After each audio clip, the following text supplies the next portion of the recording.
Welcome to Happily Ever After is just the beginning. Keeping your relationship not just together, but happy, and we mean truly happy, is part art and part science. You've come to the right place. Here's your host, Leslie Dories. In the 2009 movie, World's Greatest Dad, Robin Williams' character Lance says, "I used to think the worst thing in life was to end up all alone. It's not. The worst thing in life is ending up with people who make you feel all alone." And in 1854, Henry David Thoreau wrote in Walden, "The mass of men lead lives of quiet desperation." These quotes can be applied to a lot of relationships people find themselves in. And I have a few faceplant relationships in my past as well. So what makes someone settle for being in a relationship that is off? Is it better than being alone? Or are there things you can do to make it better? Well, that's what I'm going to be talking about today with my guest, therapist, author, and college instructor, Terry Gaspard. Terry, thanks for coming on the show and talking about what is such a heartbreaking situation. Thank you, Leslie. I really appreciate you inviting me to be on the show, and it's a very important topic. Yeah, because you wrote a piece for the Good Men Project titled 8 Ways to Stop Settling for Less Than You Deserve in a Relationship. But before we get to your suggestions, which, by the way, all 8 are fantastic, can you briefly talk about why people settle for less than supportive relationships? What's up with that? Well, we all have our family backgrounds. You know, we are influenced, obviously, by our parents and our upbringing. Mm-hmm. And in my case, in the case of many of the women that I work with in my private practice as a therapist and also as a coach for my website, what I notice is that we tend to be people pleasers, generally speaking, many of us. So in order, to feel okay in a relationship, we tend to overdo it sometimes and rationalize and really try to fix the person or hope that they will be fixed and treat us the way we deserve to be treated. So this causes us to be, in my opinion, a little bit too patient with a partner who doesn't respect us, is not good at, really reading our cues for boundaries, asks too much of us, doesn't really bring out our best self. And in addition to that, I think most of us are afraid of being single. We have a lot of stereotypes, as you well know, in the media about how awful it is to be, waiting home on a Friday or Saturday night for someone to call. We may have heard friends tell us, it's awful trying to meet someone when you're single. Match.com is, really not a good way to meet people, and all my friends are miserable. So we take all this stuff in from the media, and we incorporate that with our own family background, and it creates a boatload of irrational beliefs that, one, it's not a good idea to be single. You're better off having a partner, even if things aren't going well. Yeah. And two, if you are single, there's a good chance that you're never going to meet anyone. Yeah, what was it was it the 80s or 90s when it was, single women over a certain age were more likely to be killed by a meteor than they were to get married, or whatever weird statistic that was. It's like, okay, I'm not even quite sure where that's coming from, and in some respects, why is that such a bad thing? I mean, several of my clients, have done this. I know that I did this. When I look back at my 19-year-old self and think, oh my God, you poor child, because I was, that definitely I was making decisions about, looking for love in all the wrong places, to quote the song, because I was so desperate, and being by myself was, it wasn't okay.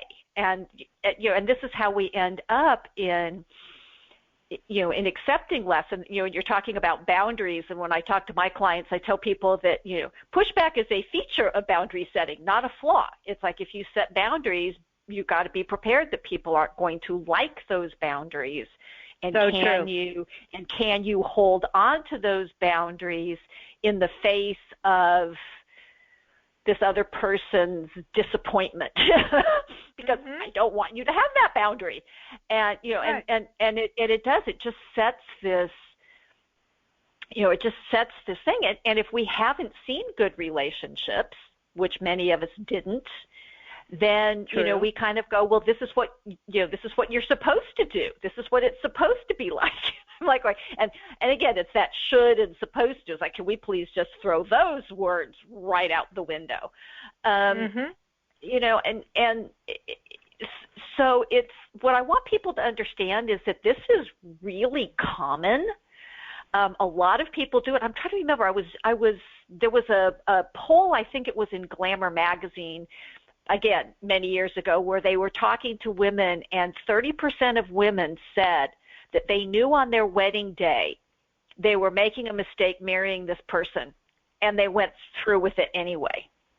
They talk themselves into it. So sometimes when we have cold feet, instead of paying attention to it, we go ahead and get married, and then we worry because we worry about our family's expectations and what are our friends going to think, and we don't really stop and think about our authentic needs and what our instincts are telling us and what we need in a relationship to thrive.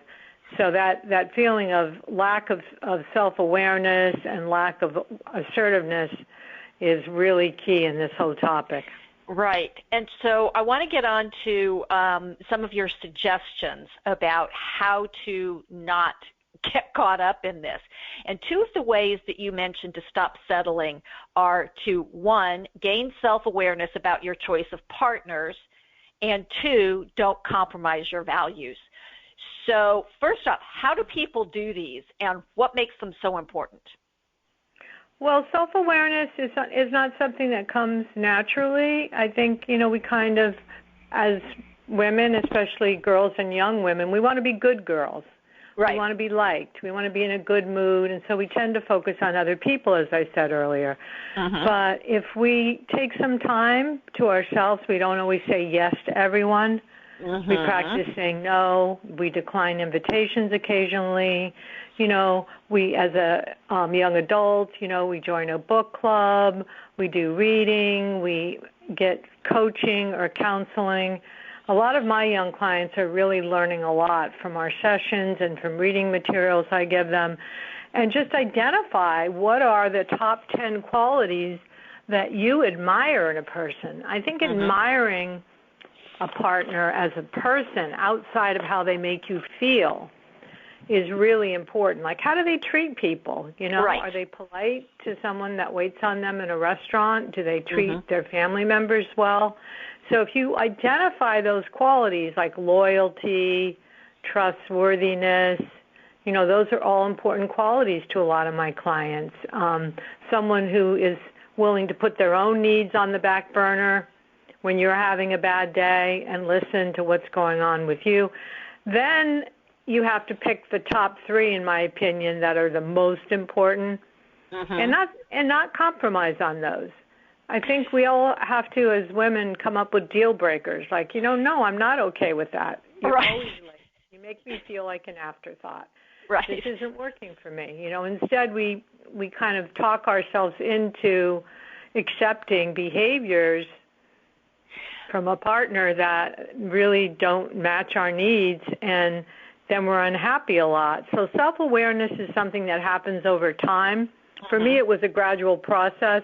Even being a therapist and a coach, I didn't really gain a lot of self-awareness in my teens and my early 20s. It wasn't until I went into graduate school and started taking more in-depth analysis of them. But self-awareness can come over time. You have to be vulnerable. You have to be willing to share, what it is that's going on with you, and certainly counseling and coaching can help with that. Well, yeah, I mean, and it's, I've said this before on the show when over the years I've had people ask me if I do premarital counseling. I said yes with anybody willing to do it. but exactly. you know, I've actually but a lot of people think, well, if I go do premarital work, they're going to tell me I shouldn't marry this person. And my idea is like, well, if that thought has already occurred to you, you may want to do some checking it out.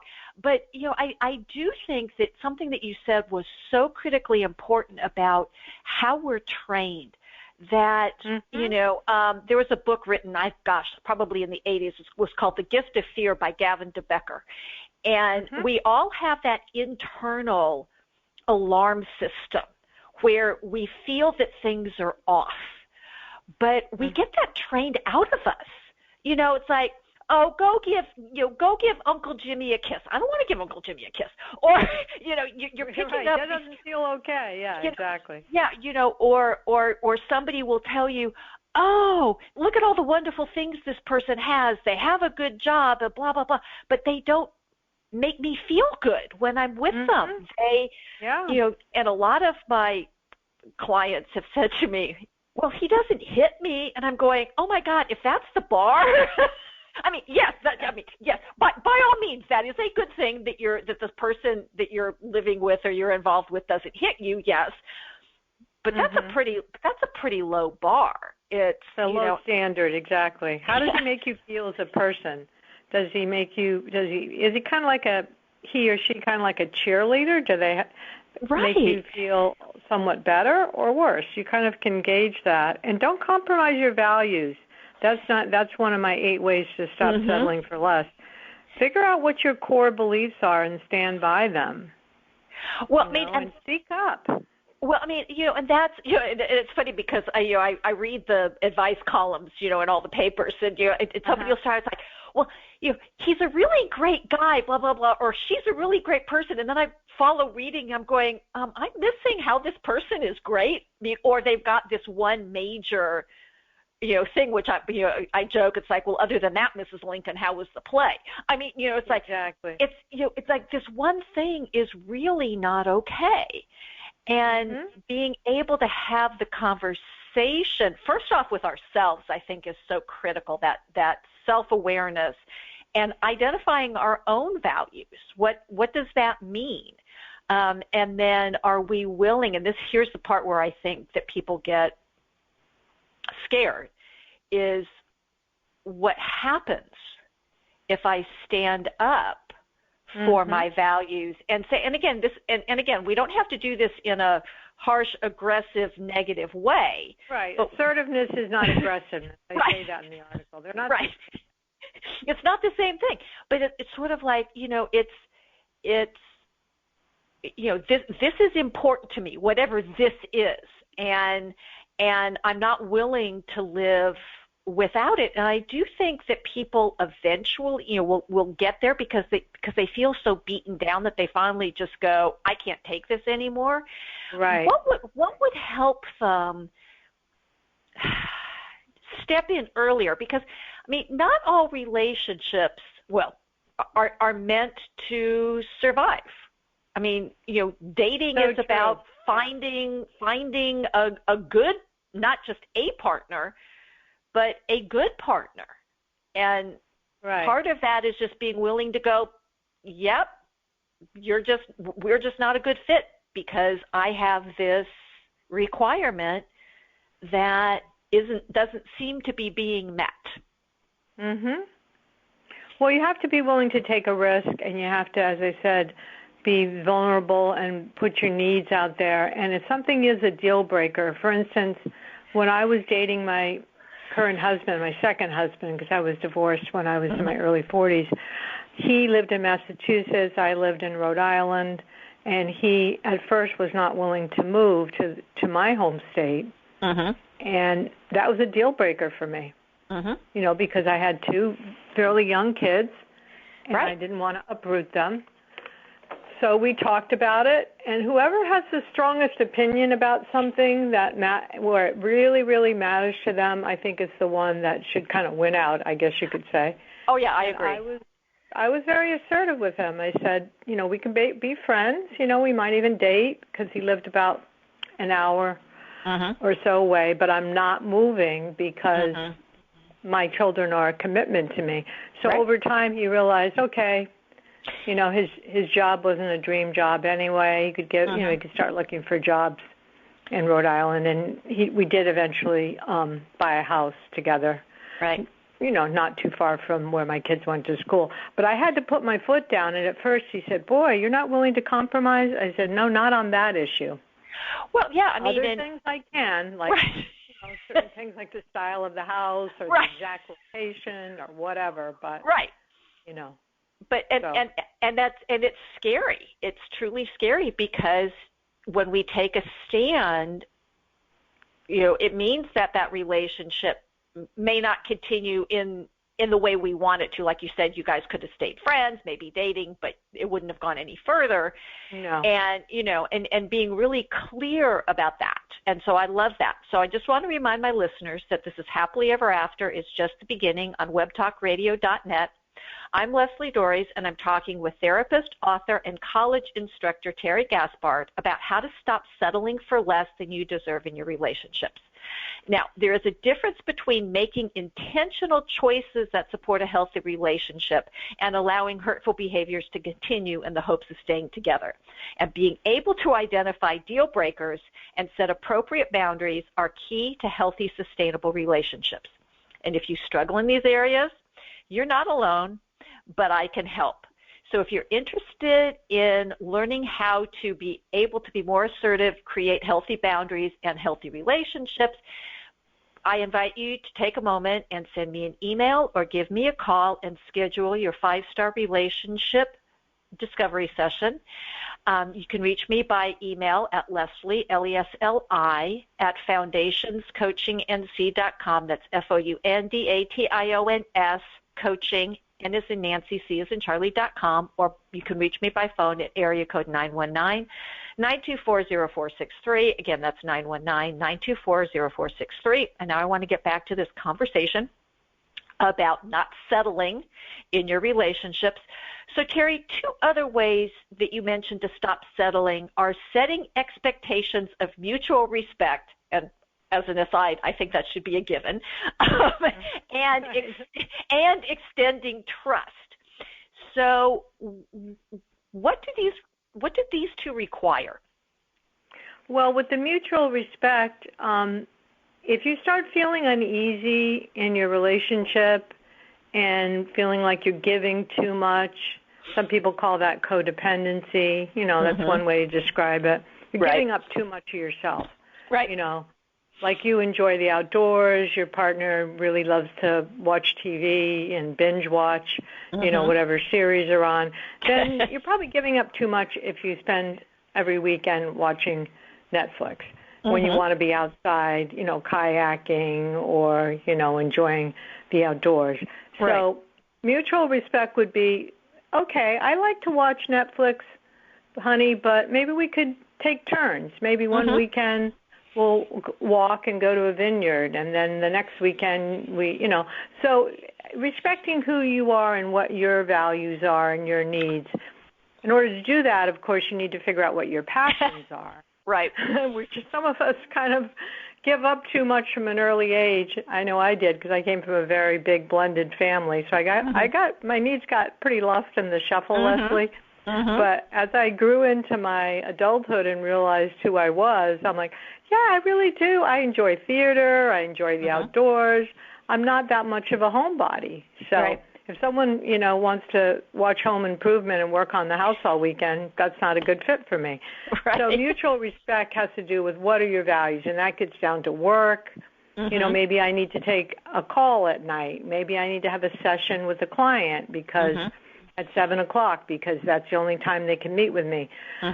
So my partner needs to respect that and not make fun of me or put me down. Dr. John Gottman, I know you talk about him on your show, is very, very popular for good reason because of his extensive research, and I have a page on his institute. And basically what he's taught me is, you know, if someone criticizes you, not complains, but criticizes you, and shows any contempt for you, like rolls their eyes and says, oh, I can't believe you want to see clients on a Thursday night, then that's not showing respect. Right. For who you are. Or I can't believe to do that. Right, or rolling your eyes because you want to binge watch Bridgerton. It's like, and I want to help a client who's got a relationship problem, which that's something that you and I both thrive on. And if your partner or my partner, in any way puts us down or makes us feel less than worthy because we get excited and feel passionate about our work or our interests, right, or our family, even things like visiting, like if my sister wants to visit, and my partner or husband makes it out to be a big deal, like, oh, well, we can't really accommodate them. Well, maybe I don't want her to stay in a hotel. Right. We have a spare room. She can stay there. So mutual respect is kind of a big umbrella. It incorporates who we are, our values, our interests, our occupation, and those relationships that are important to us. And the trust issue is such a big one. I do a lot of writing about that, both in my 2 books that I've written and on my website. But I think in general we have to decide, do we have trust issues from the past? Certainly many of us do. Or do we have them because the relationship is unhealthy and our partner is not trustworthy? So how do we know that? We find that out through their actions, not through what they say.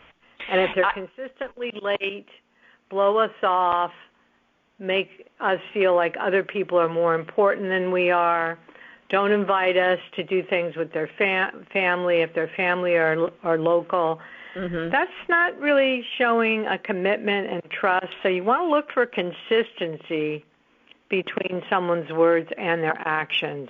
And don't waste your time on a relationship that doesn't have a future. Even if they say, oh, I really want to make a life with you, and we'll be able to do this and that. And okay, that's all good and well, but do their actions really show that? Right. And do they make you feel, oh, you're really important to them? If, on the other hand, if their actions are pretty consistent and they just slip up once in a while, and they apologize and say, well, I'll try harder to be on time, and I got stuck in traffic, whatever, then try your best to extend trust. Because if we become overly pessimistic or cautious in a relationship with someone that is pretty consistent, that's not going to encourage them to want to be in the relationship either. So it's a balance, but you definitely, the most important thing I said, I believe, Leslie, is looking for consistency between a person's words and their actions. Right. And when I talk with my clients, I said, what you're aiming for is hitting it out of the park 85 to 90% of the time, because that other 10, 15%, we're human, we make mistakes. Yeah. It's like I didn't realize that my doing this was problematic for you, but when you bring it to the table, it's like, oh, okay. Thank you for the information. Yes, I will fix that. And sometimes it's being willing to stand with somebody, and this is going to be the next question I'm going to ask you, but being willing to stand with somebody and help them figure out, well, why am I always late? I mean, do they leave enough time? Do they always leave late? Do they stop and get a coffee when they could have made their own coffee at home? Whatever. Yeah. Right. Yeah. But at least helping them. And so, one of the other suggestions that you make that I think is so incredibly important is to seek a partner you can be authentic and vulnerable with. It's like, whoa, okay, Terry, how can people learn to do this? Because this is, okay, let me just open myself up to being destroyed by another human being. Well, you want to first be willing to be alone. Right. For me, after my divorce, I had to be comfortable being alone for a few years, and pursue some of those things, your passions and your interests. Right. And not be so much in need of a relationship that you stay in toxic or unhealthy ones. And then you become vulnerable, in my opinion, in small steps. Yep. by sharing your feelings about everyday things like, oh, I can't believe I did something dumb. You know, I was going too fast. I got a speeding ticket. Geez, I don't want to do that again. You know, those are little things. But, you know, sometimes people don't share those things with their partner because if they're not living together, they don't see them every day because they don't want to appear, you know, less than ideal or perfect. So sharing small things, if you have children, oh, I had a disagreement with my daughter, I can't believe that happened, I really want to work on that, and see if they show interest. And then you can share, okay, even though I really want to be a great parent, sometimes I make missteps. So just in small doses, you don't have to throw in the kitchen sink. And tell a person, especially in the early phase of a relationship, I don't recommend people share all their vulnerabilities. But most of us have some enduring ones. We have some what I call enduring vulnerabilities where we tend to, in my case, rush a little too much, try to cram too much in. That might cause me to drive a little fast and occasionally get a speeding ticket. It all kind of fits together with who I am, right? Yes. And if my partner makes fun of me and makes me feel like I'm a complete idiot, that's not a good sign. Right. Yeah, there's again, it goes somebody who's laughing with you as opposed to laughing at you, which point. You know, which is, you know, it's like, yeah, because we all have our little flaws and we all have our little, you know, quirks and things, and it's are they acknowledged and supported as opposed to, I mean, because like I've told my husband, that's like, there are certain things that you cannot make fun of me, that you cannot tease me. Yeah, right. That's my bottom line. It's like, it's off the table. I will not react well. These other things over here, I can have a good sense of humor about. But that, we are not going there. You can make fun of my meatloaf. I've told my husband that, but don't make fun of my wardrobe because I'm one of these people that likes a certain style, and you either like the way I dress or you don't, you know. But I put some thought into it, so you know. But there's certain things that I might be a little sensitive about, you know, like my wardrobe and my relationship with my kids. But you can make fun of my home decorations or my cooking or anything that I don't really care. You know, I care about it, but it's not like strong part of my identity. Right, and it doesn't, and that teasing doesn't go into the core, you know, to the core of who we are, and so you know, I mean, and it is, and it's, you know, I mean, and it's one of my all-time favorite quotes is from Maya Angelou, which is like, when somebody tells you who they are, believe them. You know, it's like, are you supportive of me when I come to you with an issue that, you know, something that's happened that, you know, my feelings are hurt and I'm bringing that to the table. Are you open to hearing that? Now again, how I bring it to the table matters. Right, using the I messages, not blaming them, not saying you're insensitive, but I feel hurt when you when it feels like you're making fun of me as a parent or my wardrobe. Those areas are sensitive topics for me. I would really appreciate, because they're sensitive topics, I would really appreciate it if, you know, you not poke fun at me about those things. And it is, I mean, you know, and again, it's, I guess part of it is, and I loved your recommendation about being by yourself, because that's what I've told some of my clients. I said, you know, you're ready to be in a relationship when you can be by yourself and you like the person that you're with. Exactly.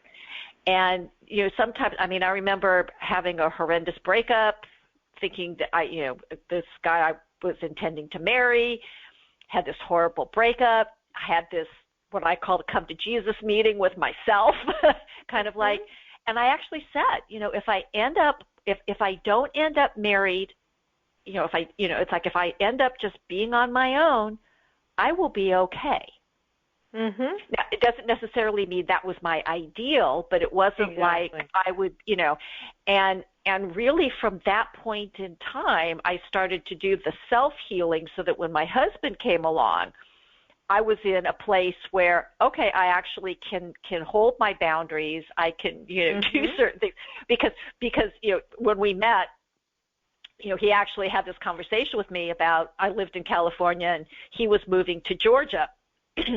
And he asked me if I would move to Georgia with him. And I basically told him, I said, only if there is one, if not two rings on my left hand. It's like, I'm not deal breakers. Yeah. Yeah. I mean, I wasn't going to pack up and move, and he kind of just looked at me and it was like, I'm not packing up and moving across the country basically by myself without some level of commitment. And obviously he agreed because we've been together for almost 40 years. So, but it worked. Being vulnerable really worked for you. Yeah. But I mean, and because I was, and it's hard because it is a risk. It is when we take a stand. But I think what people don't understand, which is why I really loved your article, is that it's going to eventually catch up with us. Mhm. Yeah. And it's and it's much easier to cut your losses in the beginning versus waiting until you have 20 years invested, 3 kids. Yes.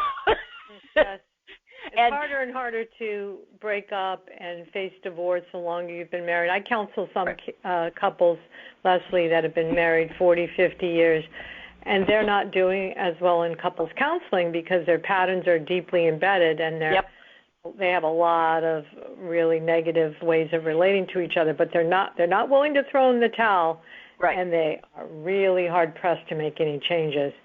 So identifying, being self-aware, identifying what's important to you and what you need to work on. And I guess one of the last points I want to make, too, is your partner willing to grow together with you? I love it. Because that was one of the things my husband said to me when we were dating. I know that relationships take work. I don't believe it when people say relationships should be easy. And if we need to work on something, I'm more than, willing to get my hands dirty and get in there. And in his case, be a stepdad, which he has been a great one. Yeah. And, work on the relationship because it's important to me. Yeah. And instead of just assuming that things are going to run smoothly. Because relationships don't run on automatic. No, they don't. And actually putting them on automatic is one of the worst things people can do because I tell people, nothing thrives on neglect, and your relationship is no different. So, Terry, thank you so much for sharing all of this. And can you please let the listeners know where they can learn more about you, how to find, how to create that sense of self that, we need, because wherever we go, there we are. We take ourselves with us, and it's the one relationship that we're going to have from birth to death. So, well, thank you, Leslie. I appreciate that confidence. And my website is most likely the best place to reach me. You can shoot me a question at movingpastdivorce.com. That's movingpastdivorce.com. But if you want to, you can find me on Facebook, and I'm also at movingpastdivorce.com on Facebook. I'm also on Twitter at movepastdivorce. That's Move Past Divorce. And then lastly, as I mentioned, I am a writer at the Gottman Institute. So if you Google Gottman Institute blog, you'll see my page there and ways to contact me. So I'm active. I write for a lot of websites, and I'm active on social media. And let me tell you, she's got some great information. So if you're looking for someone to complete you, that's a recipe for disaster. And the fear of being alone can set you up to make decisions that will keep you stuck in relationships that aren't healthy. The relationship might not need to end, but it does need to change so that you feel seen, heard, loved, and valued. Because quite frankly, that's everyone's right as a person. So hopefully you have found this show helpful. And until next week, stay loving.